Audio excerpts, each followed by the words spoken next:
changer. Si vous reprenez le travail ce matin, c'est souvent déjà obligatoire dans les entreprises, mais c'est demain la date officielle. 1er septembre, généralisation dans les bureaux, les open space, les couloirs, et il y aura des sanctions. Oui, comme à la station F, ce centre qui accueille 1 millier de start-up à Paris, où tout le monde doit être masqué déjà depuis le 20 juillet.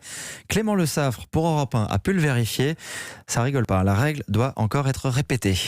Il faut que votre masque soit systématiquement sur votre nez. Tous les jours, Rislaine et Anne-Sophie, membres du staff de Station F, font le tour de la grande halle qui abrite les startups. Elles guettent les masques mal portés, voire parfois oubliés. On a des récidivistes même du jour au jour. On a notre petite bande qu'on apprécie beaucoup. Chaque start-up étant une entreprise propre, impossible pour Station F d'infliger des blâmes aux récalcitrants.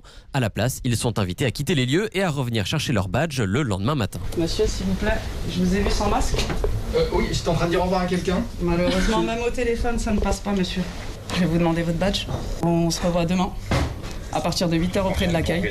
Et chaque jour, une vingtaine de personnes terminent ainsi leur journée dehors. Il y a ceux, comme Charles, qui acceptent la sanction. Je pense que c'est nécessaire que ce genre de recommandation soit faite. C'est toujours difficile de l'appliquer, mais oui, c'est une bonne chose, bien sûr. Et puis il y a ceux, à l'image de Florent, qui râlent. Quand on travaille, il faut qu'on le mette. Donc typiquement, moi je travaille avec une gourde. Il y a 30 secondes, j'ai bu. J'ai oublié de le remettre.